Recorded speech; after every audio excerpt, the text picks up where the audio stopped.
Lakota star knowledge, used star maps to guide spiritual practices and migrations. Intro. Just look up 300 words. Hey there! Welcome back to another peaceful night with us. If you're here, chances are you're ready to relax, wind down, or maybe even drift off into sleep. You're in the right place. Tonight, we're going to float way up into the stars, but not just any stars. These are the stars seen through the eyes of the Lakota people, a Native American nation with a deep connection to the sky. Long before streetlights and satellite dishes, they looked up and saw stories. They saw meaning. They saw maps. Not on paper, but right up there, written in Now, this isn't your usual kind of history class. You don't need to memorize anything. You don't need to take notes. You can just relax and let your mind wander.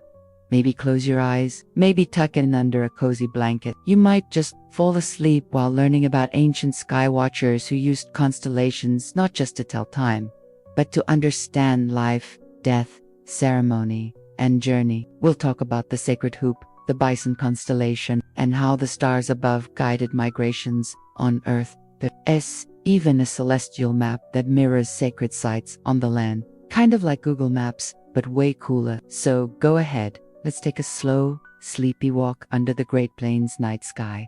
And remember, if you start snoring halfway through, that just means it's working. Let me ask you a question. How much do you think about the shape of the Earth?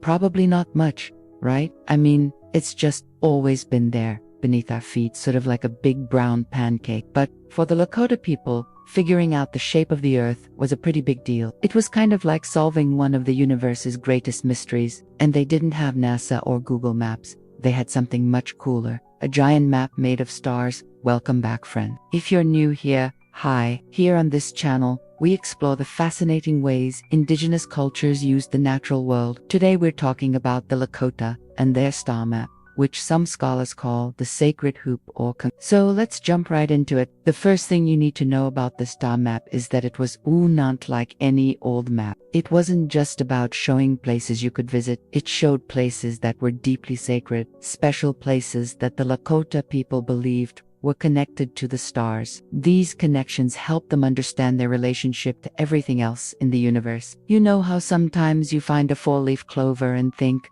wow, lucky me. Well, for the Lakota, finding these special spots on Earth was kind of like that. Only instead of four-leaf clovers, they were finding special alignments of stars. They believed that if the stars formed a certain shape up in the sky, there would be a special place on Earth that matched that shape. They called this idea as above, so below, and it was the foundation of their star map. To make that star map, they looked up at the stars and saw shapes that told stories about their history, their values, and their connection to the land. Then they looked down at the Earth and found places that matched those star shapes. Like, imagine there's a perfect circle of stars in the sky. The Lakota would look down and find a circular-shaped lake or hill that matched that star pattern. It was like playing a cosmic game of hide-and-seek, but with much higher stakes. Now, you're probably wondering what the point of all this was.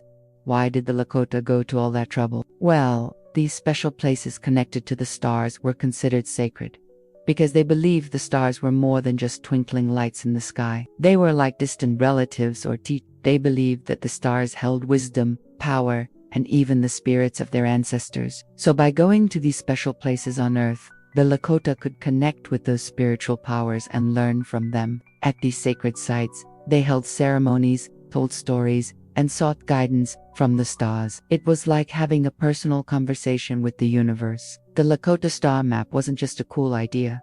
It was a practical tool. It helped them track the seasons, plan their travels, and even predict weather. You know how we have fancy weather apps now? Well, the Lakota didn't have apps, but they did have the stars. They believed that the stars could tell them when it was time to plant crops, when the buffalo would migrate, and even when a storm was coming. By studying the stars, they could prepare and survive in one of the toughest environments on Earth, the Great Plains. But perhaps the most important thing about the Lakota star map is that it helped them remember who they were. Their beliefs were closely tied to the land and the stars, and those beliefs were passed down through stories, songs, and ceremonies. When the Lakota followed the stars and found those sacred places, They were reaffirming their connection to their culture and their history. It was a way of keeping their traditions alive and passing them down to future generations. Okay, now let's dive a little deeper into the star map itself.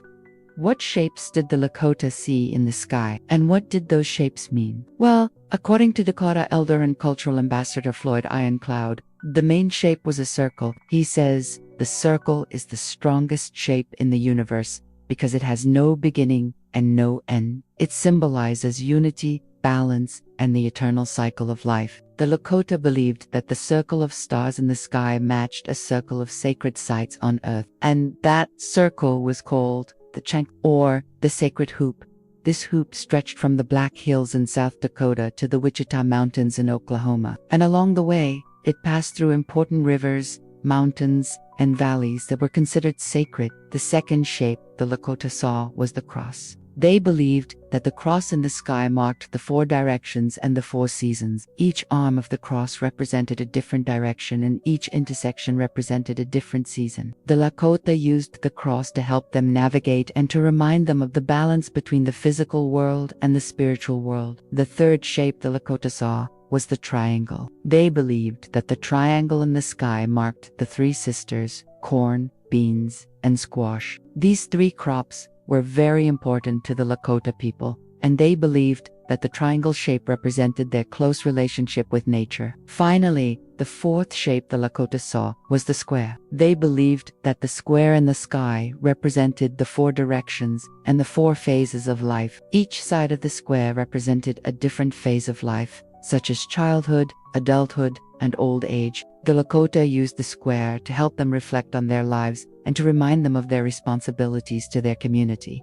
Now, these shapes weren't just in the sky, they were also in the earth. For example, the circle of the sacred hoop was also a circle of sacred site. The Black Hills were considered the heart of the hoop, and other important places like Bear Butte and Devil's Tower were also part of it. Each site had its own significance, but together they formed a powerful reminder of the Lakota's connection to the land. But wait, there's more. Some scholars also talk about the Lakota star compass. It's another cool way the Lakota use stars to understand their place in the universe. It's like taking a compass and turning it on its side. So instead of pointing north, east, south, and west, it pointed up at the stars. With this star compass, the Lakota could use the stars to find their direction. Imagine hiking across the Great Plains and using the stars to figure out which way to go. Pretty neat, right? Alright, let's wrap this up. The Lakota star map is more than just a way of navigating the stars. It's a way of understanding the universe. It shows how the Lakota people saw the universe as a web of interconnectedness, where everything was related to everything else. It also shows how they used their knowledge of the stars to help them live their lives, from planting crops to finding their way to holding ceremonies. The Lakota star map is a reminder that indigenous cultures have deep knowledge of the natural world, and that knowledge can help us all understand our place in the universe. If you want to learn more about the Lakota star map, I've put some resources in the description. Thanks for watching. Remember, the stars aren't just up there, they're part of us too. Until next time, stay curious and keep looking up. Chapter 2. The Sacred Hoop. A circle in the stars and on Earth. Alright friend, let's take another slow, easy step into the night sky. Remember that sacred hoop we mentioned earlier? Well, get comfy, because this chapter is all about it. And trust me, it's not just a pretty circle in the sky. It's kind of like the Lakota version of the universe's instruction manual, or maybe a cosmic to-do list, but without the stress. So let's start with the basics. The sacred hoop, or Vangleskawakag in Lakota, is a symbolic circle made up of specific stars. These stars form a ring. Not a perfect circle like a pizza, but more like a giant loop of meaning. This hoop isn't just floating in space for fun. For the Lakota, it represents the sacred cycle of life. Birth, growth, death, rebirth, everything is connected. No beginning, no end, just flow.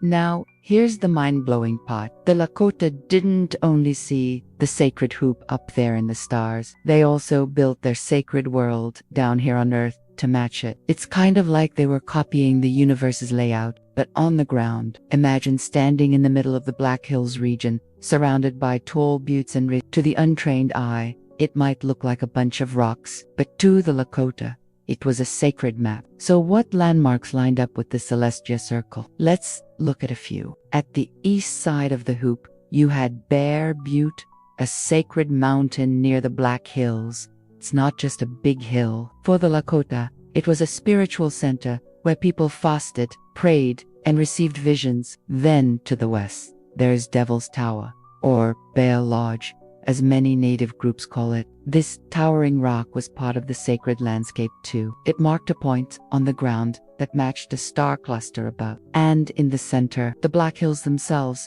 known as Paha Sapa. These hills weren't just home. They were the heart of the sacred circle, the pulse of the earth. Some Lakota elders say that if you looked at these sacred spots from above, like from a plane or a drone, the layout of the land would match the arrangement of stars in the sacred hoop. Even modern researchers have started seeing this connection. They've noticed that the sites line up with constellations like Cygnus and Orion's belt. Though the Lakota had their own names and meanings for these star groups, some scholars call this the Lakota sky map, others just call it amazing. But here's what makes this even more beautiful. The sacred hoop isn't just a map of stars or places, it's also a way of living. In Lakota teachings, the circle represents balance. Every part of life fits somewhere on that hoop, like roles in a family, seasons of the year, stages of a person's life. Everything has a place, and everything moves in harmony, just like the stars do in the sky. Think about a traditional Lakota camp. The tipis weren't randomly scattered. They were set up in a circle. Elders in one part, warriors in another, children in another. Even the ceremonial fire was placed right in the center of the circle. That's no accident. It's a reflection of the sacred hoop. The earth mirrors the sky. And in case you're wondering, yes, even ceremonies were designed around this concept. The famous sun dance, which is one of the most sacred Lakota rituals, often takes place inside a circular arbor. Dancers move around a central pole, which represents the tree of life and the connection between earth and the sky. Take a breath. Doesn't that kind of make you feel calm? Like maybe we're all just part of a bigger, gentle pattern we can't fully see. Even the Lakota word for people, Oyit, fits into the circle because the people are part of the hoop too. No one stands outside it. Everyone belongs. And here's a sweet, sleepy thought. When Lakota children were taught these star stories, it wasn't like a boring classroom lesson. It was usually told during long winter nights, maybe around a fire, with elders speaking softly, voices carrying wisdom in the flickering light. So when you listen to this now, wrapped in your blanket, eyelids heavy, you're kind of joining that same tradition. And hey, if you've ever looked up at the stars and felt like they were watching you back, not in a creepy way, but in a warm, wise, elder kind of way, you're not alone. The Lakota believed that too. They saw stars as relatives, as ancestors, as reminders that we come from somewhere bigger, older, and more connected than we can imagine. The sacred hoop is a gift, not just from the stars, but from a people who watched those stars every night and saw something more. So next time you're outside at night, even if it's just for a second while taking out the trash or looking for your cat, maybe pause, look up, see if you can spot a piece of the sacred hoop, or at least let it remind you you're part of the circle too. And with that, maybe take a deep, sleepy sigh. Let your shoulders drop. Let your thoughts drift gently like stardust on a breeze. In our next chapter, we'll travel alongside the stars and follow how the Lakota used star maps to guide real migrations, moving through landscapes by the lights in the sky. But for now, stay right here, quiet, cozy, connected. Chapter 3, Star Maps and Sacred Migrations. Okay, let's gently pick up where we left off. We've looked at how the Lakota saw the stars not just as sparkly dots in the sky, but as sacred symbols.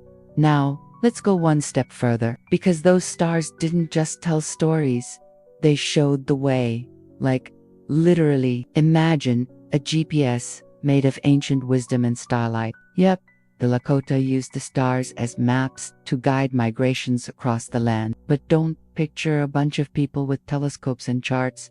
This wasn't some high-tech thing, it was something deeper. A quiet understanding passed down by elders, remembered in songs, and trusted more than any compass. Let's break it down. Throughout the year, the Lakota would move across their homelands, not randomly, but in harmony with the land, the seasons, the animals, and the stars. When a certain star or constellation rose in the early evening sky, it meant something specific. Maybe it was time to move west, or time to gather for a ceremony, or a signal that the buffalo would soon return. The sky was like a seasonal clock, and the Lakota knew how to read it. Here's an example. In Lakota tradition, there's a constellation called Tayumni de Bison. It's not the same as the Western constellation Taurus. This bison stretches across multiple stars, including what we call the Belt of Orion. For the Lakota, when Tayumni appeared on the horizon, it meant the buffalo were on the move. It was time to prepare, to follow, to hunt, to thank. And the cool thing, on Earth, certain trails and rivers mirrored the paths of that bison constellation. So, as the stars moved across the sky each night, the Lakota moved across the land in the same shape. It's almost poetic, as if they were walking beneath their own reflection. But wait, it gets better. There's another sacred alignment that really makes historians go, whoa. It's the connection between the stars of the sacred hoop and actual locations on the ground. Remember how we talked about Bear Butte, Devil's Tower, and the Black Hills forming a kind of earthbound circle? Some researchers believe that when the Lakota moved between those places, they weren't just following rivers or game, they were following sky paths. Imagine packing up your entire community, families, elders, little kids, and heading out on a long journey, guided not by road signs, but by constellations passed down in oral tradition. No cell towers, no GPS lady saying, in 200 feet, turn left. Just your memory, your elders, the stars.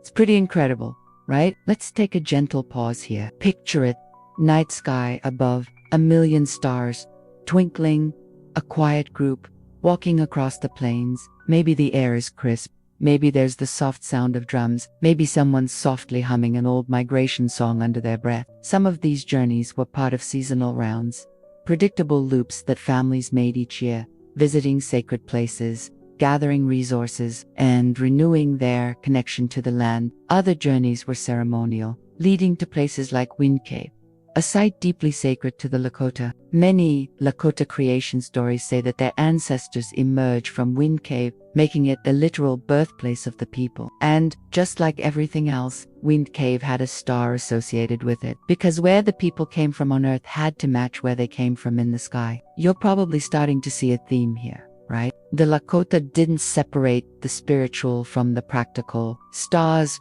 weren't just for bedtime stories. They were part of the calendar, the compass, the culture, the soul. And here is a beautiful detail.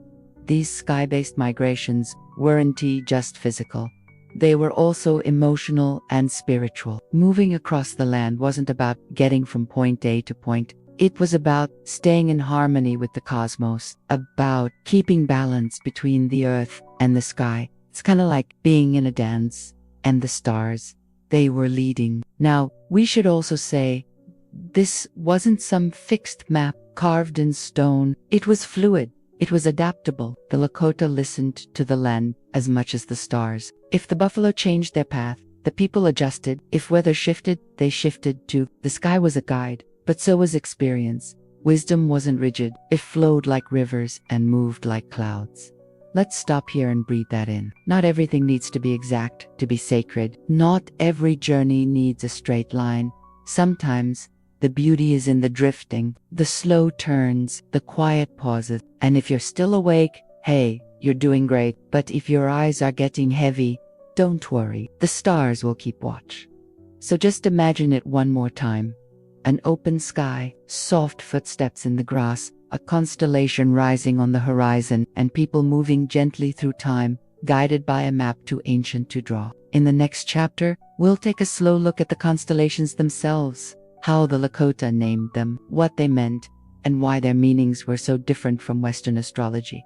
But for now, let the stars walk for you. Rest easy. Chapter 4, Lakota Constellations.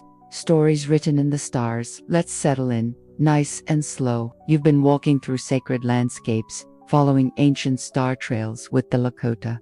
But now, let's pause, not to stop, just to look up, because the sky above us, it's full of stories, not the ones you learned in school about Hercules, Cassiopeia, or Gemini. Nope. The Lakota had their own star stories, and they're gentle, wise, and wrapped in layers of meaning. So let's meet some of the stars from their point of view. First up is one we've already mentioned a few times, Pleiades, the Bison constellation. You might know some of its stars as part of Orion, but to the Lakota, there were something much closer to home. The bison, a creature that gave food, clothing, tools, and even spiritual guidance. The stars of Pleiades include what we might call Orion's belt, plus surrounding stars that make up the head, legs, and tail of the buffalo. This wasn't just a shape in the sky, it was a living symbol. It reminded the Lakota that life was provided for, that the buffalo would return, that the seasons would turn, and that the people would be okay. But Pleiades wasn't just a solo act. He had company there as a spirit being associated with the star Aldebaran, a bright red-orange star in the constellation we know as Astronomy. In Lakota teachings, this star was sometimes seen as the eye of the buffalo, the one who watches, who sees, and near him. The Pleiades, that tight little cluster of stars that looks like a mini the Lakota called this group Wi-Hapai-Hinpaya, the falling stars, or sometimes the lost children. Some stories say these were children who wandered away and became stars so they could watch over others. Some versions say they return each year to remind people not to stray too far from their families. It's both sweet and a little sad, right? Now, here's a big one. The sacred hoop, also known in the stars as the circle of life. We touched on this in earlier chapters, how the sacred hoop shows up in both sky and land. In the sky, the Lakota saw it formed by stars from multiple constellations, including Vega Deneb and Altera, stars from what we might call the Summer Triangle. To the Lakota, this circular formation represented not only balance in cycles, but also the spiritual path. It reminded them that life doesn't move in a straight line. It's a loop, a return, a gentle circle that brings us back to where we began, but a little wiser each time. There's something calming about that, don't you think? Another star with deep meaning was Sirius, the brightest star in the night sky. Some Lakota teachings associate Sirius with a powerful being who watches over winter ceremonies and the turning of the seasons. When Sirius returned to the sky in winter, it signaled change, renewal, and spiritual reflection. Not everything was symbolic though. Some constellations were also practical. For instance, certain stars' rising or setting helped mark seasonal changes, or the right time to begin certain tasks, like moving to a summer camp, planting sacred tobacco, or gathering for vision quests. So the stars were kind of like a Lakota calendar, but a poetic one. Imagine if your calendar had names like Buffalo Moon or Time of Returning Ancestors. Doesn't that sound way more peaceful than Q2 deadline? Now here's something really tender. Many Lakota people believe that when we die, our spirit travels back to the star world. It returns to the place it came from. That means the constellations aren't just pictures. They're family. Every star could be an ancestor. Every twinkle, a reminder that someone is looking out for you. So when you gaze at the stars tonight, or any night, you're not alone. You're part of a much, much bigger story. And here's a quiet little detail that might help you sleep. In many Lakota stories, the stars sing. Not loud music, but a kind of gentle hum, like a lullaby from the universe. Can you imagine that? The stars softly singing as you fall asleep under them. Now, I know we've covered a lot. Buffalo-shaped constellations, lost children, sacred circles, singing stars, but the core message is simple. The Lakota saw the sky as full of life, full of memory, full of meaning. They didn't just look at the stars, they talked to them, prayed under them, lived by them, and here you are, doing a bit of the same. Maybe not walking across the plains or holding a ceremonial pipe, but you're listening, you're paying attention, and that matters. Maybe you're lying in bed right now, the lights off, the room quiet, or maybe you've already nodded off and I'm just background noise to your dreams. Either way, the stars are still out there, spinning slowly, telling stories, guiding souls. So take one last deep breath for this chapter. In the next one, we'll explore the connection between ceremony and the cosmos, how rituals like the sundance were shaped by the movement of stars. But for now, let yourself drift. The constellations will hold your place. Chapter 5, Ceremony Beneath the Stars, Dancing with the Cosmos. All right, here we go again. Soft and steady. By now, you've wandered the sacred plains, followed the star trails, and met some of the Lakota constellations. But there's one more piece to this cosmopuzzle.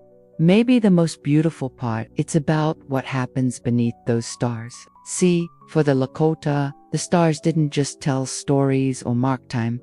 They were part of ceremony. The sky wasn't just above you, it was with you. When the people danced, prayed, fasted, and sang, they weren't just doing it for themselves. They were syncing up with the stars, like joining a cosmic rhythm. One of the most sacred ceremonies in Lakota tradition is the sun dance. And even though it's named after the sun, the stars had a hand in it too. Let's take a gentle step into that sacred circle. The sun dance usually happens during the summer, when the days are long and the sun is high. But how did the Lakota know when exactly to hold it? Not with calendars or date books, but with star signs. When certain stars appeared in the early morning sky, the elders knew it was time to prepare. The stars acted like a gentle whisper, saying, "It's time." The Sundance is a powerful ceremony. It's not casual. It's about sacrifice, renewal, healing, and connection to all living things. It takes place in a circular arbor,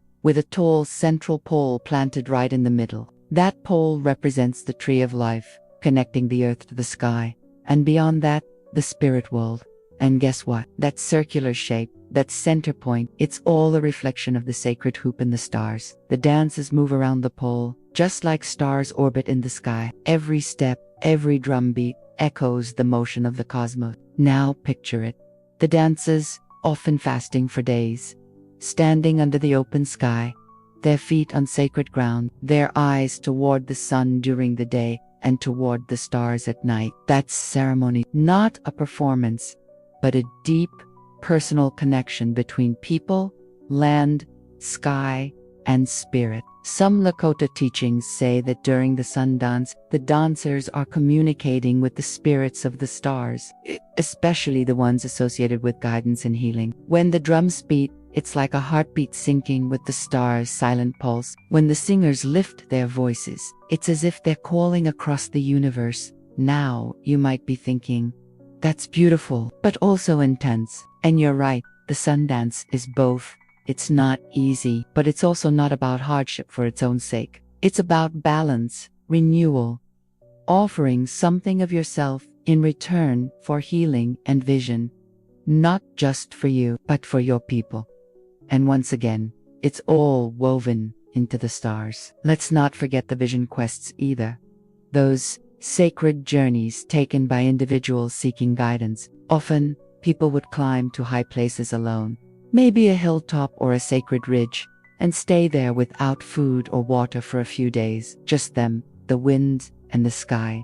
During that time, they'd pray, dream, and watch for signs. And guess who might show up in those dreams? That's our stars, or ancestors who came from the stars, or animals connected to constellations. Some people received star names during their visions, a special spiritual identity connected to a celestial being. These names weren't just labels, they held meaning, often tied to the individual's role in the tribe, their personality, or their life journey. So, in a way, every ceremony, from the big community gatherings to the quiet, personal quests, was part of a cosmic conversation. And even everyday rituals had a starlight rhythm. Lighting a sacred pipe at night, done while facing a star, setting up a tipi, aligned with certain celestial directions, children learning prayers, sometimes guided by stories of the constellations above. Here's a calming little detail.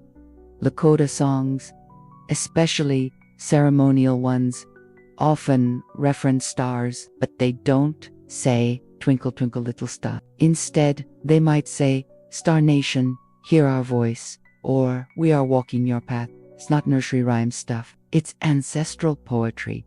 And if you think about it, singing beneath the stars, that's pretty much the oldest tradition humans have. Now, let's not imagine everything was formal and solemn. Sure, ceremonies were sacred, but they also brought people together. Families gathered, stories were told, laughter was shared between dances, children stayed up late, eyes wide, whispering about the stars and sneaking extra bites of roasted corn. The sky watched over all of it.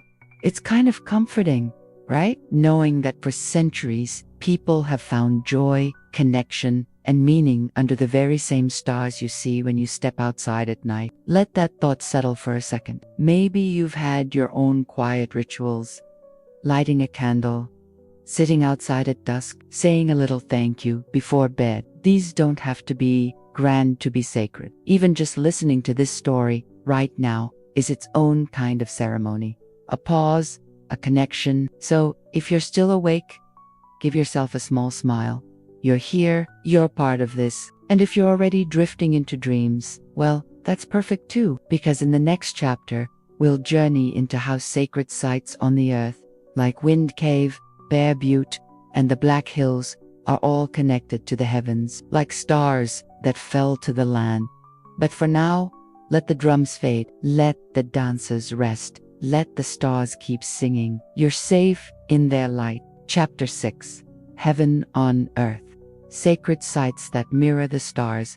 Let's keep floating gently deeper into this story. So far, we've followed stars across the sky, listened to their songs, and felt their rhythm in sacred ceremonies. But now, let's come back down to earth just a little. Because something amazing happens when the sky and the land start to reflect each other. When stars above begin to show up in places you can touch with your hands or feel under your bare feet. For the Lakota, this wasn't just poetry, it was real. They believed that certain places on Earth were direct reflections of the star world. Sacred sites weren't chosen randomly. They lined up with celestial patterns. The land wasn't just land, it was part of the stars. Imagine you're standing in the middle of the Black Hills, or Pahasapa, as the Lakota call them. They rise out of the surrounding plains like a sleeping spirit, covered in pine, wrapped in clouds, sometimes kissed by snow. For many Lakota people, this place is the heart of the world, the center of their sacred hoop, the spiritual middle. Now, look up high above the Black Hills. Certain constellations form a great celestial hoop. We talked about that earlier. The sacred circle of stars, made from constellations like Vega Deneb. What's wild is that the Black Hills region and surrounding landmarks form a matching pattern on the ground. It's like a giant cosmic mirror. One famous example is Bear Butte, a lonely mountain rising east of the Black Hills. For the Lakota, it's a holy site, a place of vision, quests, offerings, and dreams. Some say it represents a point on the sacred hoop, a star that fell to earth. Then there's Devil's Tower, also known by the much gentler name Bear Lodge. It's a striking formation, tall, columned, like a bundle of frozen trees. In Lakota stories, it's linked to the heavens, especially the Pleiades, the star cluster often called the Seven Sisters. One story goes like this. Long ago, a group of children were playing when a giant bear chased them. They ran onto a flat rock and prayed to the sky for help. The Great Spirit heard them and raised the rock high into the air, out of the bear's reach. The bear clawed the sides. You can still see the marks today, and the children were lifted into the stars, becoming the Pleiades. It's a powerful tale, part myth, part memory. And what does it tell us? That the place Bear Lodge is not just a location. It's a story written in stone, a memory from the stars, a sacred anchor between earth and sky. Now, if you were to connect Bear Butte, Bear Lodge, the Black Hills, Wind Cave, and a few other sacred sites, and then look up at the matching constellations, it all starts to form that sacred hoop again.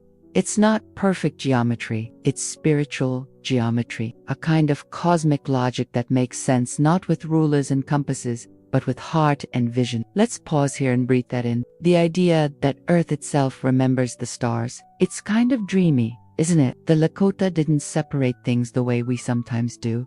This is science, this is myth, this is nature, this is spirit.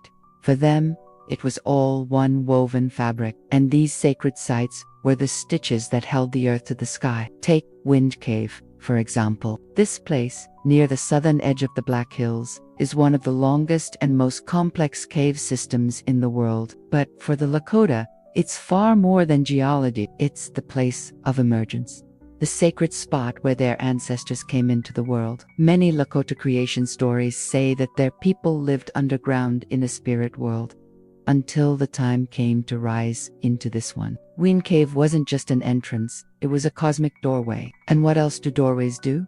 They connect, just like stars, just like prayers, just like songs passed down over fires and across generations. And yes, there are sky connections to Wind Cave too. Some teachings link the cave to the winter circle, a grouping of bright stars that appears in the night sky during the colder months. When these stars shined high above, the people remembered where they came from and where they would return. You might be starting to feel like everything is connected because, well, even the Sundance tree, placed in the center of the ceremonial circle, was said to be a stand-in for a real, sacred tree in the Black Hills. And that tree was said to line up with a central star, maybe Polaris, the North Star, the one that never moves. The tree on Earth connects to the tree in the sky. One helps us stand still, the other helps us find direction. It's all so deeply woven, land and sky, past and future, ceremony and story. And if all of this sounds big, like something too ancient to understand fully, that's okay. That's kind of the point. You're not supposed to solve the mystery. You're just supposed to walk with it, to feel it gently, like the ground under your feet or the breeze on your cheek at night. So next time you find yourself in a natural place, a forest, a hilltop, even your backyard, try imagining what star might be watching that place. Try feeling the ground as something sacred. Because in the Lakota way, everything around you is telling a story, from above and below. And maybe, just maybe, you are part of that story too. Alright, let your thoughts drift now. Let the stars and stones settle into silence. In the next chapter, we'll explore how Lakota oral tradition kept all these teachings alive, not through books, but through voices, stories, and songs. But for now, rest in this peaceful place between earth and sky. You're held, you're part of the pattern. Chapter 7, Carried by Story. How Lakota star knowledge was passed down so far. We've journeyed across the sky, stepped into sacred places, and watched how the Lakota lived in harmony with both land and stars. But here's something just as magical, maybe even more so. None of this was written down. No ancient scrolls, no dusty books, no giant stone tablets covered in star map. Instead, the Lakota carried all of this, the star knowledge, the sacred sites, the ceremonies, in their stories and in their voices. This chapter is all about oral tradition, the original library, the human way of keeping time, memory, and meaning alive, not with ink, but with breath. Let's picture it. It's winter, snow covers the plains in a soft, quiet blanket. The stars are sharp and bright, like little eyes watching from a velvet sky. Inside a teepee, a small fire crackles. Elders sit near the flames, wrapped in buffalo robes. Children lean in close, wide-eyed and silent, waiting for the stories to begin. And then, a voice speaks, softly, slowly, like the wind sliding over the hills. The elder begins to tell the story of how the stars were born, or why the buffalo walks across the sky, or how the ancestors came from Wind Cave when the stars opened the earth. The children listen, not just with their ears, but with their whole hearts. These aren't just bedtime stories. They're sacred teachings, star maps made of words. That's how knowledge travels, mouth to ear, generation to generation, over campfires, during long walks, at ceremonies, or even during the quiet chores of daily life. Now, you might wonder, how did they remember it all? The secret was in the rhythm. Lakota oral tradition often used repetition, song, chant, and symbolic language. Stories weren't just spoken. They were sung, drummed, danced, and dreamed. And the sky helped too. A certain constellation appearing in the sky would cue a certain story. It was like having the stars act as chapter headings.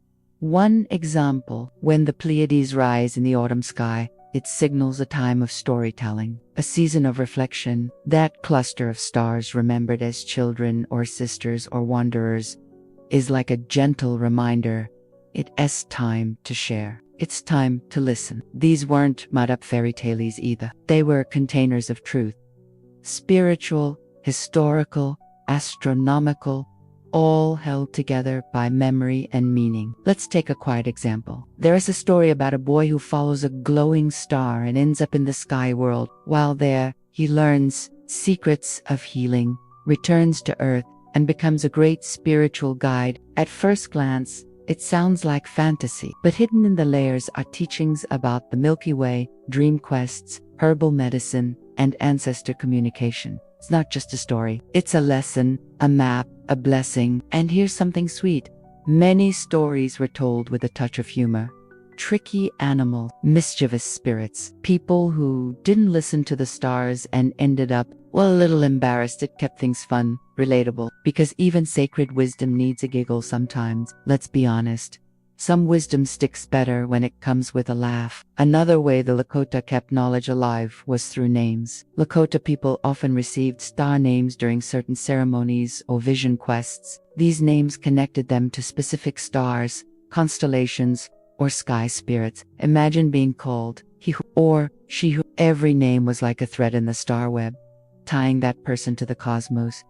These names weren't just poetic, they were part of identity, responsibility, and belonging. And once someone received such a name, they often became a keeper of a certain story or ritual, a living archive. And yet, all of this, the songs, the names, the legends, was vulnerable. When settlers came and forced native children into boarding schools, they weren't just cutting hair and banning languages, they were trying to silence the oral library, trying to erase the stories. But the stories survived, whispered in secret, sung in dreams, shared in safe circles under the stars. And today, many Lakota elders, teachers, and youth are bringing these stories back into the light, recording them, sharing them in schools, performing them at ceremonies, not just to preserve them, but to live them again. Because here's the thing, oral tradition isn't just about keeping the past.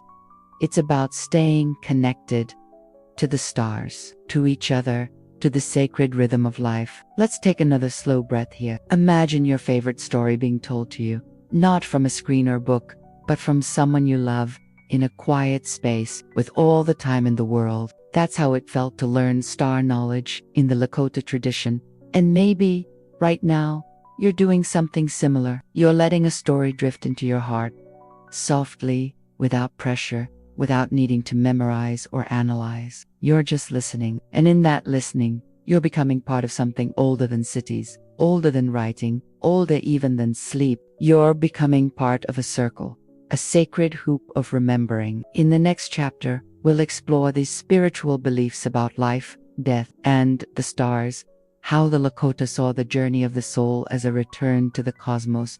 But for now, let the story settle like gentle snow. Let the fire crackle low. Let your breath match the rhythm of the old drum. And if you fall asleep before we return, that's okay. The stories will wait for you. Chapter 8. Returning to the Stars. The Lakota journey of the soul. We've followed star maps across the land, danced with the cosmos, and listened to stories carried on the wind. Now, let's turn to something a little deeper, a little softer. It's about what happens after this life. Because for the Lakota, death wasn't an end. It was a return to the stars. Let's take this one slow. The Lakota believed that life didn't stop when your body did. Instead, your spirit, called Nagi, kept going, not just wandering aimlessly, but moving along a sacred path that leads upward into the sky. That path is known as the Spirit Road, or sometimes the Milky Way. You've seen it. That cloudy band of light stretching across the night sky. On clear nights, far from city lights, it almost looks like smoke from an ancient fire. But for the Lakota, it was something much more. It was the road home. The spirit road is where the souls of the departed walk after death. Guided by sacred teachings, they traveled this glowing path toward the land of the ancestors, the star world. Along the way, they might meet helpers, guardians, even challenges, but they are never alone. Now, here's a gentle thought. When Lakota people saw a shooting star, they didn't just say, wow, or make a wish. They saw it as a spirit beginning its journey, a soul rising to join the stars. It wasn't scary or sad. It was natural. It was beautiful. Imagine being taught as a child. That star falling through the sky. That's someone going home. Isn't that kind of comforting? But wait, it gets even more peaceful. The Lakota believed that once a spirit reached the star world, it didn't vanish or disappear. Instead, it joined the circle, became part of the Wihapai, the Star Nation, a whole community of souls living in the sky, watching, guiding, shining softly for those still on Earth. Every ancestor became a star, every star a possible ancestor. So when someone prayed under the stars, maybe during a ceremony or a quiet moment alone, they weren't just talking to the night. They were talking to family, to loved ones who had walked that same spirit road before them. And they believed those ancestors could hear, could help, could send dreams or signs or gentle feelings, like a warm breeze or a sudden sense of peace. The veil between worlds wasn't closed. It was thin, like the skin of a drum. You just had to listen. There's one specific star that shows up again and again in these beliefs. Waken, the sacred star. Some say it's Sirius, the brightest star in the sky. Others link it to Polaris, the North Star, the one that never moves. Either way, it represents a cosmic guide, a beacon on the journey of the soul. When people passed away, some Lakota would place the body facing a certain direction, often east, where the sun rises and spirits are believed to begin their journey. Others would light fires or sing songs to help the soul find its way. These weren't just rituals.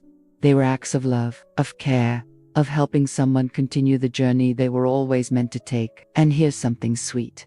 The journey doesn't end in the stars. Some Lakota believed that after time in the star world, a spirit might return to Earth, not as a ghost, but as part of a new birth. A baby born with the same sparkle in their eyes, a soul completing the circle, just like the sacred hoop.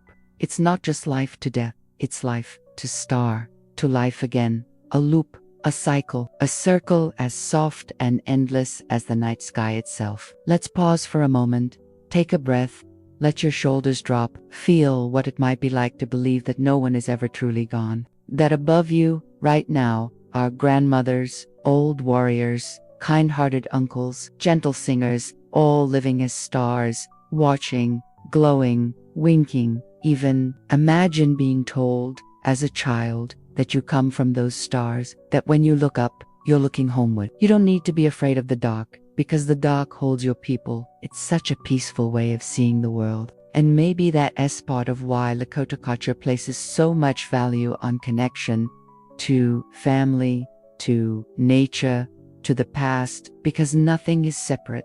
Nothing is lost. Everything is just changing form. Like water becoming mist, like a spark becoming a flame. So if you've lost someone, and haven't we all, maybe look up tonight, find a star that makes you feel something. Let it be them. Let it be their light still reaching you across time and sky, and let it remind you you're part of this too. One day, your journey will continue, and you'll walk that spirit road, and others will see a shooting star and whisper your name with love. And maybe, just maybe, you'll become a soft point of light, keeping watch for someone else.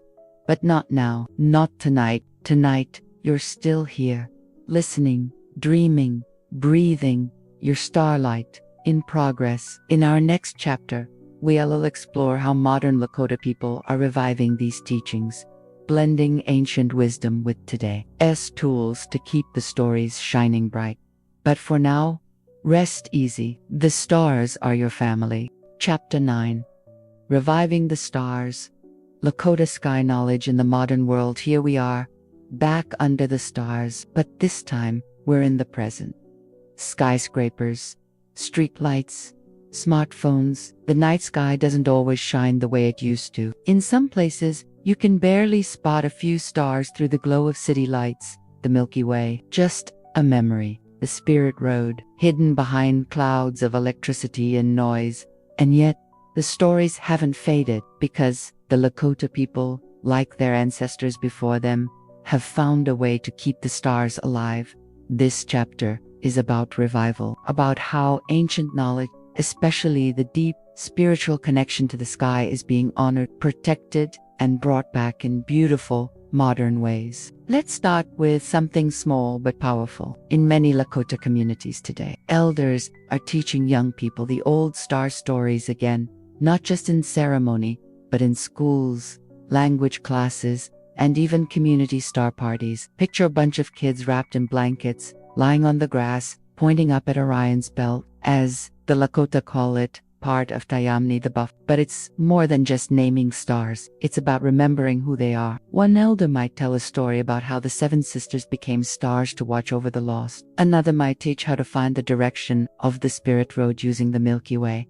And the kids, they're listening, not because it's homework, but because it feels like home. Some schools on reservations have started star knowledge curriculums, blending astronomy with Lakota oral tradition. They teach about constellations, the seasons, and the movement of celestial bodies, but not from a textbook. From the voices of the ancestors, from the land, from ceremony. And here's something truly heartwarming. There are Lakota astronomers, scientists, researchers, story keepers. They've retaken both traditional knowledge and Western science and finding places where they overlap, and more importantly, where they can dance together.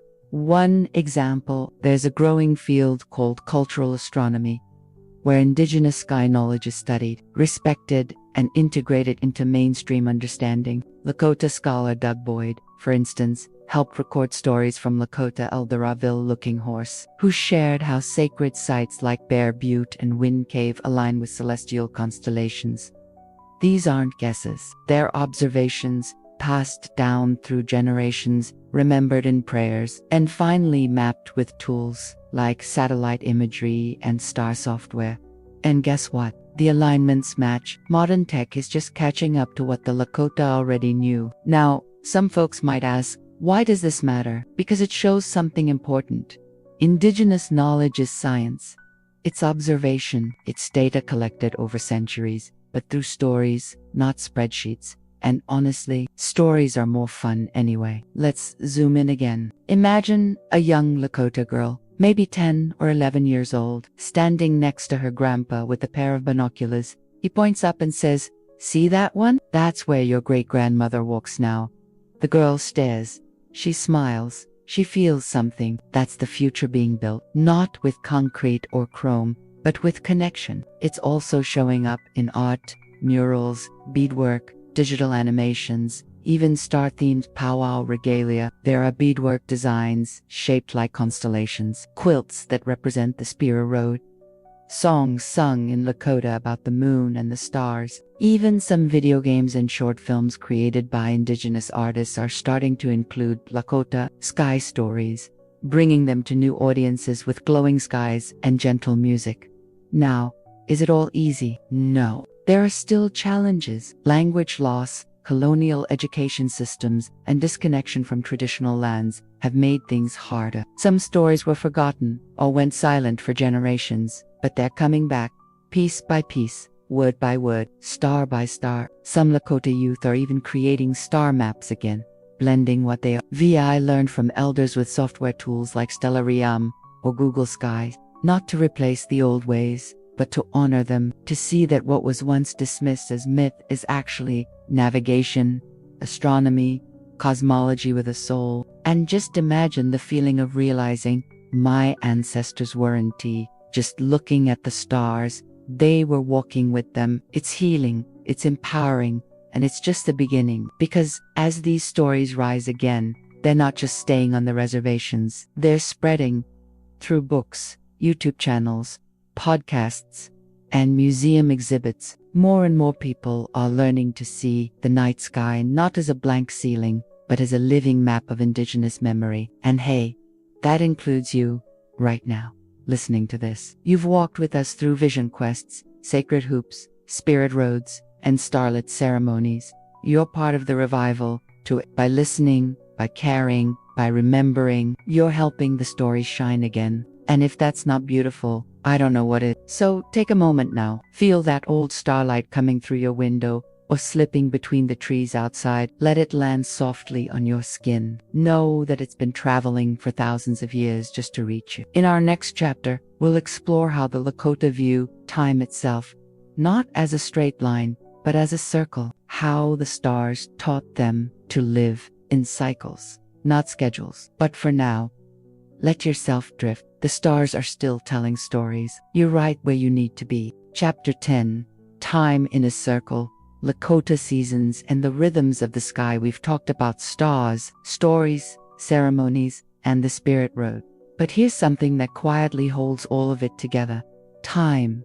Not the ticking clock kind of time, not appointments or deadlines or calendars with red circles. The Lakota saw time differently. Not as a straight line, but as a circle. Let's take a soft step into this idea. Imagine life not as something you race through from beginning to end, but as a cycle, gentle and repeating, like the moon's phases, like the seasons, like the path of the stars overhead, everything coming around again. Not exactly the same, but not totally new either. Familiar, connected. The Lakota word Wenaido means winter, but it also means a year. That tells you a lot. Time was measured not in numbers but in natural events. A year wasn't a grid on the wall. It was a turning of the wheel. And what kept the wheel turning? The sky.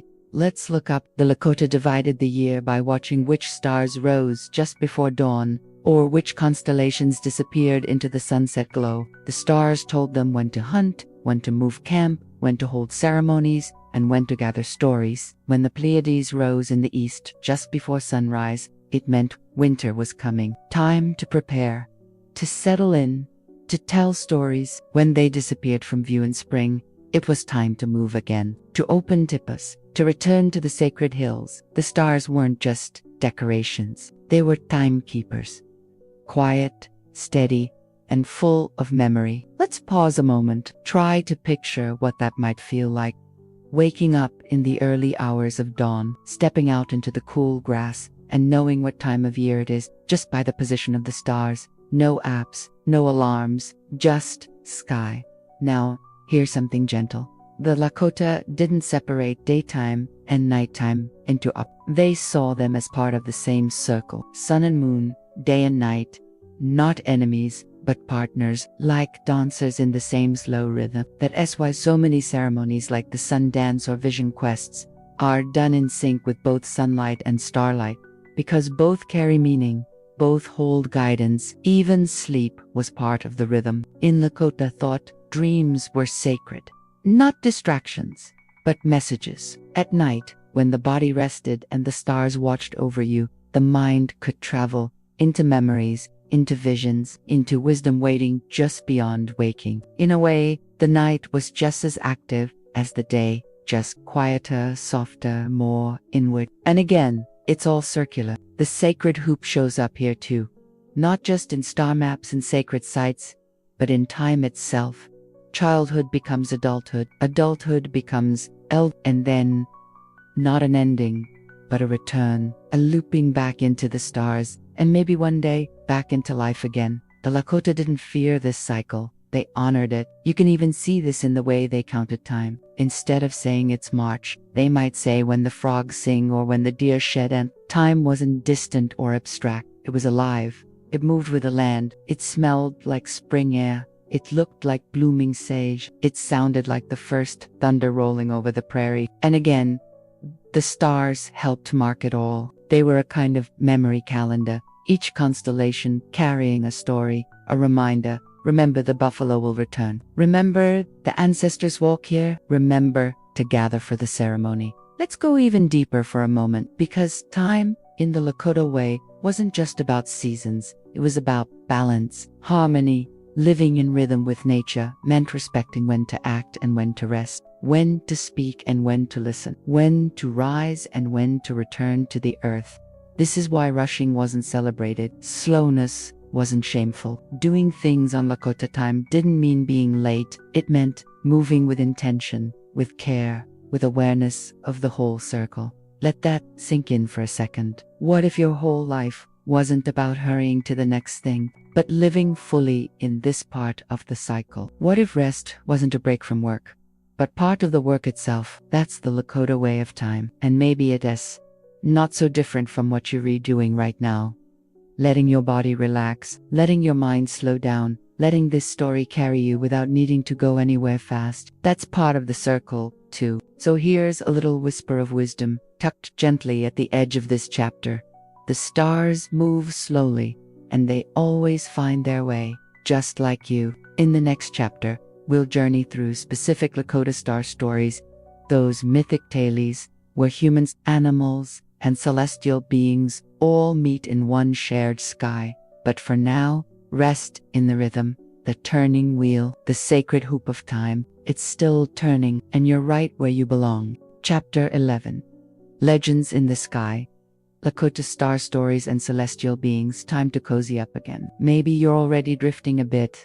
That's perfect, because now we're entering the realm of stories, not just timelines and teachings, but myths, the kind that are older than memory, spoken when the stars were still young. In this chapter, we'll explore how the Lakota wove characters, lessons, and life itself into the constellations. You might recognize some of the stars, but their stories, those are uniquely Lakota and full of spirit. Let's begin with Taiyamni, the celestial buffalo. In Lakota teachings, the buffalo is more than just an animal. It's a symbol of abundance, humility, and sacred life. And just like the buffalo roamed the plains below, Taiyamni roams the skies above. The Lakota see a buffalo-shaped constellation made up of stars from modern Western constellations like Orion, Taurus, and the Pleiades. Imagine its head near Taurus, its back along Orion's belt, and its tail reaching into the Pleiades. This isn't just a pattern in the stars,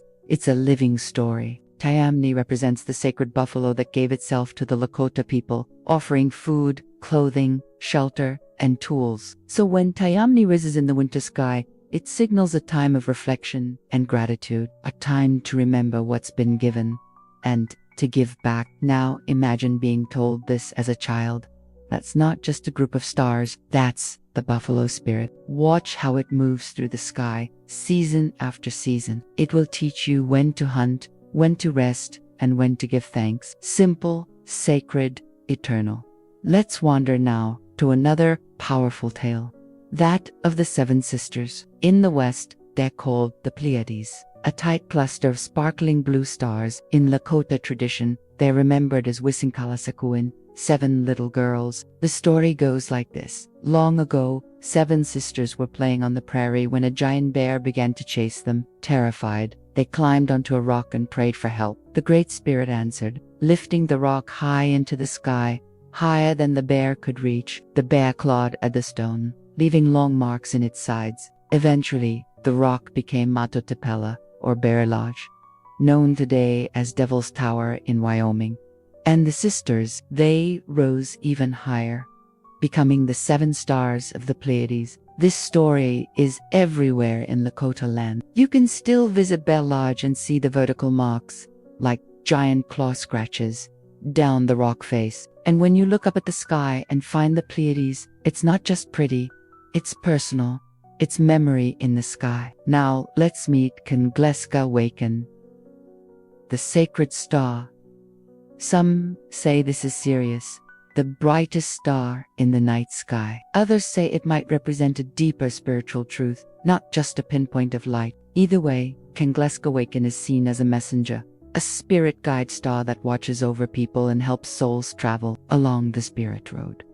When this star appears at certain times of year, it's said to bring visions, guidance, and a sense of alignment with the spirit world. People have even said they dreamed of this star speaking to them, offering messages wrapped in light. And of course, there's the Milky Way, or Wi-Hapai the Star Road. We've talked about it before. It's not just a cluster of stars. It's a highway of souls, a bridge, a connection. In many stories, it's where spirits travel after death, walking toward the stars of their ancestors, leaving the earth behind but never forgetting it. So when you look up at that soft, glowing band in the sky, that misty trail cutting across the dark, it's okay to feel something, to whisper a name, to say thank you, or just to breathe a little slower, because that road is sacred. Now, the Lakota didn't tell these stories to entertain. These weren't campfire thrillers or dramatic tales for laughs. They were living teachings,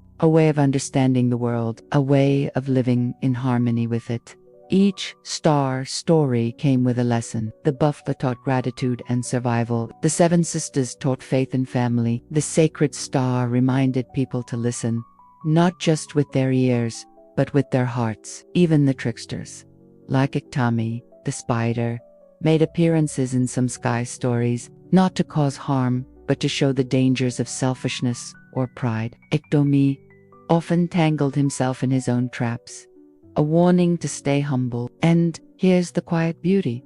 These stories weren't always told the same way. Each storyteller added their own voice, their own tone. One elder might tell the seven sisters' tale as a soft lullaby. Another might add drama and thunder. Some versions were for children, others for adults. The stories grew with the people, changing like clouds, yet staying rooted like stars. Let's pause and breathe that in. A culture where the sky is alive with character and memory, where looking up is a form of prayer, where stories are written not on paper, but across the heavens. And now, you've heard them too. You're part of this story now, a listener, a dreamer, someone who knows a little more about the stars and about the people who've walked beneath them for generations. In our next chapter, we'll explore how the Lakota connected animals and nature with the stars, seeing every creature not just as earthbound, but as part of a celestial family. But for now, let the buffalo walk the sky. Let the seven sisters climb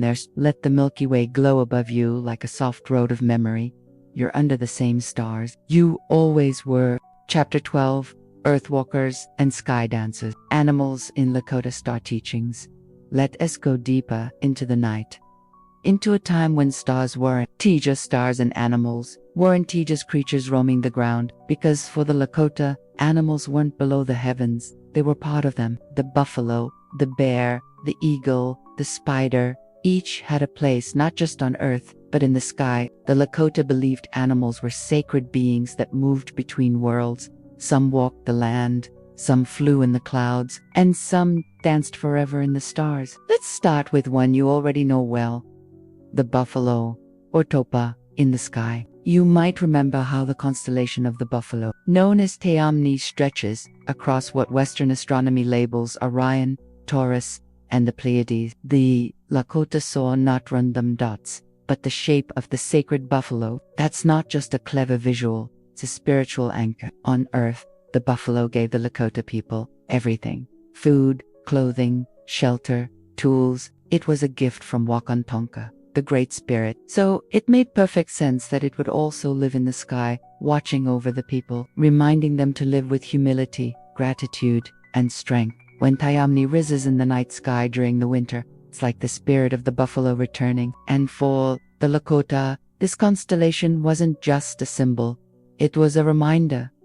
Give thanks, take only what you need, honor what you are given. Let's move now to the bear motto. The Lakota saw the bear as a powerful force, a healer, a protector, and a dreamer. In the sky, Ursa Major, or the Big Dipper, was often seen as part of the bear spirit. Its slow journey around the North Star mirrored the way a bear might walk the land, patiently, powerfully. Some stories say that Bear Lodge is where the bear once climbed to chase 7 girls, who later became the Pleiades. That same bear is thought to rise again in the stars, reminding people of the dangers of imbalance and the need for courage. Even the way the Dipper moved through the seasons felt alive, like the bear was walking in a great circle, always returning. Now let's lift into the sky with the eagle. The eagle is a sacred messenger in Lakota thought. Its feathers are used in prayer. Its flight is a symbol of vision and freedom. And up in the stars, some say, Aquila, the eagle constellation, carries that spirit. The eagle doesn't just fly between clouds, it's said to fly between worlds, bringing messages between humans and the spirits. During vision quests or moments of deep prayer, Lakota people might ask the eagle for clarity, strength, or a clear path. So when an eagle flew overhead, or when its constellation appeared above the plains, it wasn't just scenery, it was a sign. Now let's meet someone smaller, but just as powerful. Iktomi, the trickster spider. Iktomi shows up in many Lakota stories, weaving webs of mischief, misunderstanding, and sometimes unexpected wisdom. While Iktomi isn't tied to a specific constellation, his web is everywhere. Some Lakota elders speak of the stars themselves as a giant web, each star a point of connection. And if you look at the sky long enough, you really do start to see it. The lines, the threads, the soft stitching of creation. In that way, Iktomi's mischief turns into a kind of map. A reminder to watch where you step, be thoughtful about your choices, and understand that everything is connected. Even the coyote, often seen as another trickster or wanderer, has stories that link it to the stars. Some stories say the coyote tried to steal fire from the sky world. Others say it chased the sun or barked at the moon. Whether honored or humbled, the coyote was always a reminder of curiosity, cleverness, and the limits of power. And here's something peaceful to think about. In Lakota tradition, the lines between animals and humans weren't sharp. Many beings were both part animal, part spirit, part ancestor. A star might be a bear might be a teacher might become a star again. It wasn't about labels, it was about relationships. To walk the land meant also walking with the star. To watch the stars meant listening to the stories of animals. And those stories, they taught how to live with balance, respect, and wonder. Here's a soft example. If a child asked, "Why do the stars move like that?" an elder might answer with a story. Maybe of the buffalo chasing the coyote across the sky, or of an eagle lifting lost spirits to the star road. The point wasn't to explain the sky in scientific terms. The point was to feel connected to it. And through those animal stories, children, and adults too, learned how to listen, how to observe, how to walk gently, how to be strong like buffalo, patient like bear, sharp-eyed like eagle, and thoughtful like the spider weaving its web across time. So maybe now, when you look up at the night sky, you won't just see stars. You might see a buffalo stepping across a dar, or a bear circling slowly around the pole, or a spiderweb stretching between the constellations, linking your breath to a breeze on the plains, to a paw print in the mud, to a drumbeat echoing in a ceremony long ago. And all of it, every animal, every star, every step, is part of the same circle. In the next chapter, we'll explore how the Lakota shared this knowledge with their children through games, songs, and simple joys under the stars. But for now, rest. Let the sky be a quiet zoo of stories. Let the animals walk in your dreams, and know that somewhere out there, a buffalo still watches over you. Chapter 13, Teaching the Sky. How Lakota children learned the stars. Now that we've wandered with star buffalo and dreamt with eagle feathers, you might be wondering, how did Lakota children learn all this?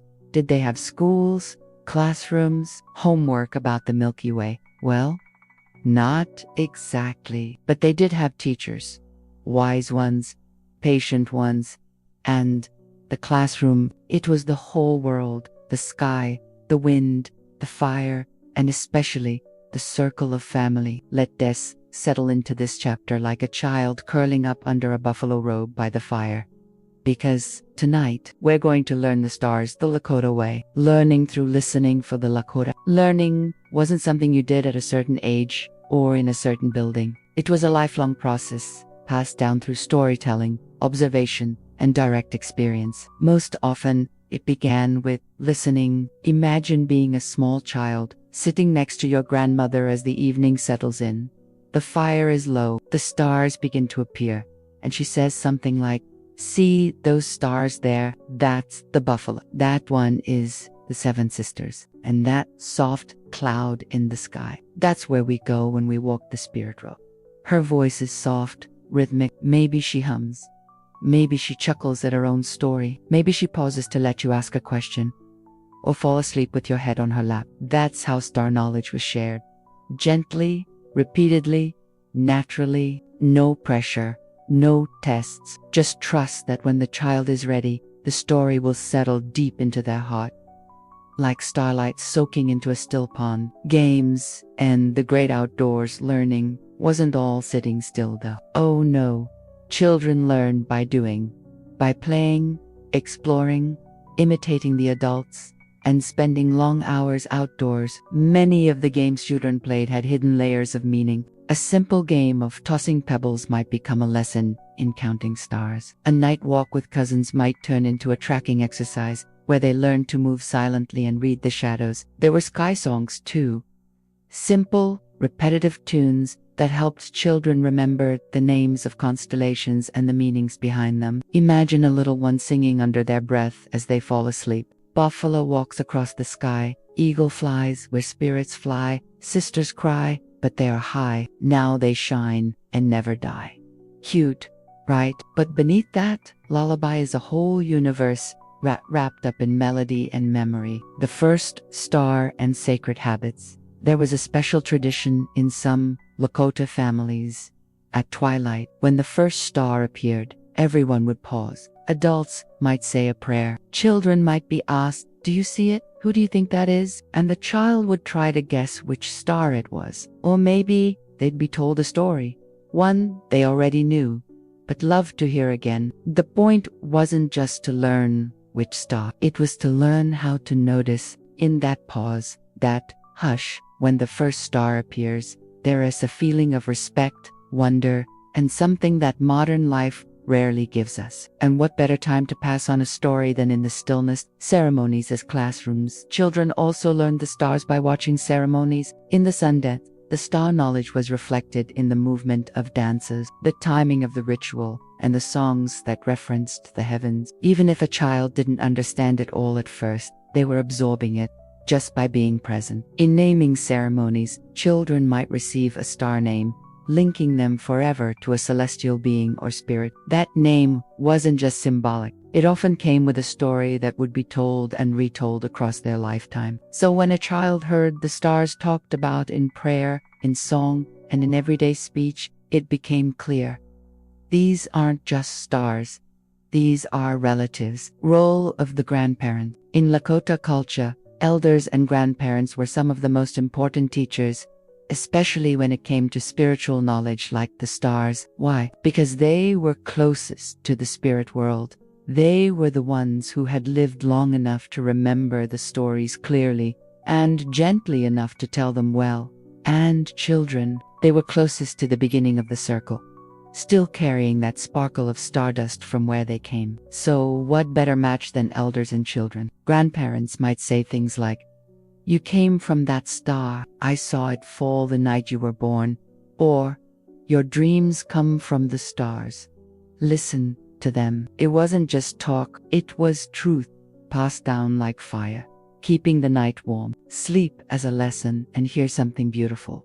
Dreams were part of learning. If a child had a strange dream, they were encouraged to share it, especially if it involved animals, the sky, or unknown beings. Elders might interpret it. They might say, "That was a message from the stars. Pay attention." Can you imagine growing up like that, where your imagination isn't dismissed, it's honored, where your sleep isn't wasted time?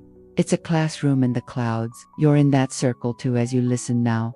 Maybe with your eyes half, maybe tucked in under a blanket. You're kind of learning the same way those Lakota children did, not by memorizing facts, but by letting the stories settle quietly into your spirit, by listening to the rhythm of the words, and letting the stars find their way into your dreams. In the next chapter, we'll wander into the symbolism of the sacred hoop and how that cosmic circle guided not just the stars, but all of life. But for now, if you see a star twinkling out your window, or maybe just imagine one above your roof, say hello. It might be someone's grandmother watching, and it might be your turn to listen. Chapter 14. The Sacred Hoop, Circles of Sky, Life, and Belonging. We're nearly at the end of our journey under the stars. But before we return to Earth completely, there's one last big idea we have to visit. One that ties all the stories, stars, animals, and ancestors together. It's called the sacred hoop, or Kangleska waken in Lakota. And it's not just a symbol, it's everything. What is the sacred hoop? Let's picture it gently. No corners, no beginning, no end. Now stretch that circle until it surrounds all of life. The land, the sky, the stars, the people, the animals, the seasons, the spirits. That's the sacred hoop. To the Lakota, life itself flows in a circle. Birth to youth, to adulthood, to elderhood, and then back to spirit. Day to night to day again, winter into spring, into summer, into fall, and back again. Everything is connected and everything returns. This circular view of the world is very different from the modern way of thinking, which often says, start here, go there, finish up, move on. But the Lakota say, you're never done. You're always part of the circle. Even the stars follow this teaching. The constellations rotate around the North Star, making slow, sacred arcs across the sky. It's like they're dancing in the hoop forever. The four directions. The sacred hoop also contains the four directions: east, south, west, and north. Each direction holds its own meaning, its own color, its own energy. East is where the sun rises. It's the direction of beginnings, of birth, of light. South is where youth and growth come from. Warmth, summer, learning. West is the land of maturity, reflection, and sometimes even death. But not in a scary way, in a peaceful, twilight kind of way. North is for wisdom, for ancestors, for guidance from beyond. And right in the center, that's where you stand, where the people are, where balance is found. The stars were often read by their direction. To certain constellations rose in the east in spring, or set in the west during ceremonies. So the sky itself became a kind of compass, always gently turning, always returning to the same points. The hoop in everyday life. You could find the sacred hoop everywhere in Lakota life. Tipis were circular. Camp layouts were circular. The order of speaking in council gatherings followed a circle, ensuring every voice was heard. Even ceremonies were held in circular lodges, not just for practicality, but because circles invite equality. No one is higher than anyone else in a circle. No one is left out, and that included the stars. The movement of celestial bodies reminded the Lakota of this balance. When one constellation disappeared, another returned. When the moon waned, it grew again. The sky was a mirror of the hoop, turning above while life turned below. The sacred hoop and the stars, you may have noticed by now. Many of the Lakota constellations form parts of a greater shape, one that some elders described as a celestial hoop. Imagine it: the buffalo on one side, the seven sisters shining near the eagle high above, and the Milky Way arcing like a cosmic belt through the middle. The stars weren't just stories scattered across the dark. They were parts of a greater whole. That's the beauty of the sacred hoop. It doesn't say, this one is more important than that one. It says, everything belongs. Every being, every star, every moment, healing through the hoop. There's a powerful teaching within the hoop. If anything becomes broken, it can be made whole again by bringing it back into the circle. In the past, when someone was grieving, angry, or lost, they might be told, come back to the circle, sit with us, listen to the songs.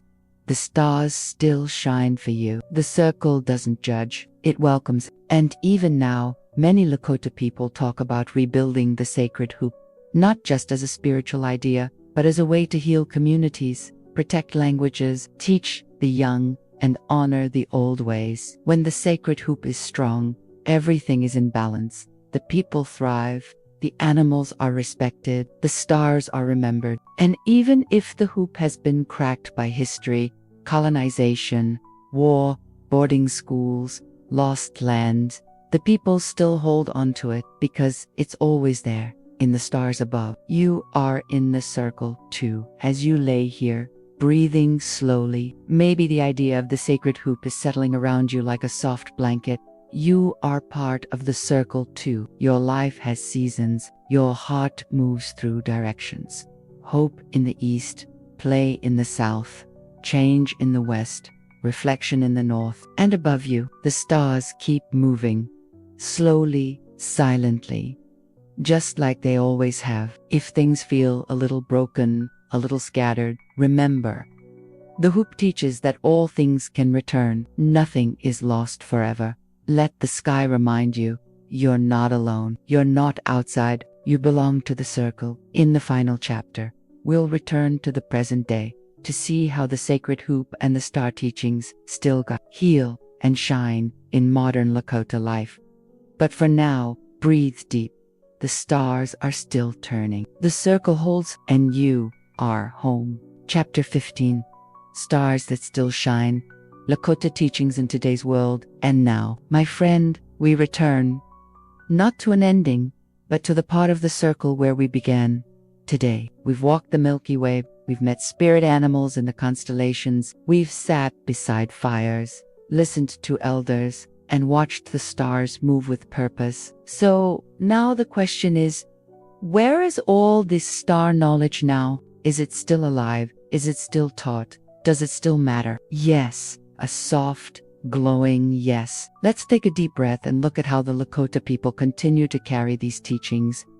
Through hardship, through change, and through quiet, beautiful revival. Rebuilding what was nearly lost. We've mentioned this before, but it's important. Much of this ancient wisdom was nearly erased. Colonization, boarding schools, forced Christianization, land theft, all of it was designed to break the sacred hoop. Children were taken from their families, punished for speaking their language, forbidden from practicing ceremonies, and yet the stars remain. Even when the stories went quiet for a time, they never disappeared. Elders remembered, grandparents whispered, dreams kept flickering with old light. Now, in the 21st century, a powerful movement is rising. Not to preserve these teachings like a museum piece, but to revive them, live them, and pass them on with pride. Star knowledge in the classroom. Many Lakota communities are creating education programs that bring traditional star teachings into modern classrooms. Imagine a lesson plan where kids learn about the Milky Way both through NASA images and Lakota stories, where a science teacher invites an elder into class to explain how buffalo constellations mark migration seasons. At places like Oglala Lakota College, there are full courses in it. Students explore how Lakota constellations align with sacred sites and seasonal ceremonies. This isn't about choosing between science and spirit. It's about realizing our ancestors were astronomers. They just used prayers instead of telescopes. New tools, old stars. Some young Lakota are using technology to reconnect with ancient knowledge. There are star map apps being built with Lakota names. There are digital storytelling projects where elders record the legends of Tiamni, the Spirit Road, and the Seven Sisters. Some are using drones and geographic software to study how star alignments match sacred landscapes, like the Bighorn Medicine Wheel or Bear Lodge. And, of course, some are making videos, songs, animations, and podcasts, all inspired by the old sky stories, reaching new audiences with old wisdom. Because let's be honest, TikTok needs more buffalo constellations, voices of the elders. There are still many Lakota elders who carry these teachings. Some have spent their lives recording what was nearly forgotten. One respected elder, Avel Looking Horse, speaks often of the sacred hoop and the unity of all peoples. Others, like Doug Boyd, have helped document Lakota star maps in collaboration with tribal leaders and language speakers. They tell us this knowledge isn't just about the past. It's about healing the present. It helps young people remember who they are. It helps communities remember what they stand for. And it reminds all of us that there's order in the sky, even when the world below feels chaotic. Medicine for modern life. Here is a truth that might surprise you. Lakota star knowledge isn't just useful for Lakota people. It's for everyone who's lost touch with the rhythm of nature. Everyone who's overwhelmed by noise and clocks and glowing screens. Everyone who needs to remember what it feels like to lie on the grass and just breathe with the stars. The sacred hoop, that's a map for balance. The spirit road, a comfort in grief. The star stories, medicine for the soul. They remind us you're part of something bigger. You belong to the sky just as much as you belong to the ground. You don't have to rush. The stars sure don't. You're part of the revival. The fact that you're listening to this, resting, relaxing, letting your mind drift into the sky means you're helping these teachings live on. You're adding your breath to the circle. You're learning to see the night, not as empty, but full of memory. And maybe the next time you step outside on a clear night, you'll look up and see Tiamni walking across the dark. Maybe you'll think of the Seven Sisters, or the Spirit Road, or the little Lakota children learning stories and maybe, just maybe, you'll whisper, "Thank you." The stars are always speaking, so now we return to silence, the kind of silence that's not empty but full. Let the stars keep speaking in their quiet way. Let the sacred hoop turn gently above you. Let the stories move inside your breath like smoke from a slow-burning fire. You've walked a long path with us, through myth, memory, ceremony, and sky. And guess what? You're still in the circle. You always were. Conclusion. The stars remember, and now, as the final embers of this story fade into the quiet night, we arrive at the soft edge of our journey, the place where stories settle like morning dew on the prairie grass. We've traveled far, but never rushed. We've looked at the stars, not just as science, but as spirit, guides, teachers, and living memories. For the Lakota people, the night sky was never empty. It was always full of meaning, motion, and mystery. Every star was a point in a great web, each one tied to a story, a season, a being. The Buffalo constellation walked across the heavens, just as it did across the plains. The Seven Sisters shined with sorrow and survival. The Milky Way, the Spirit Road, stretched like a soft reminder that life continues, even after we leave this world. But more than the constellations, more than the ceremonies or stories, what stands out is this: the Lakota saw themselves as part of the sky, not beneath it, not beside it, but within it. Their entire way of life, their migrations, their seasons, their songs, their dreams flowed with the stars. The sacred hoop connected all things, reminding them that time is not a line but a circle, that nothing is wasted, nothing is truly lost. Even when the world tried to erase that knowledge, through force, through silence, through centuries of forgetting, the stars stayed. They waited patiently, like they always do. And now the circle is returning.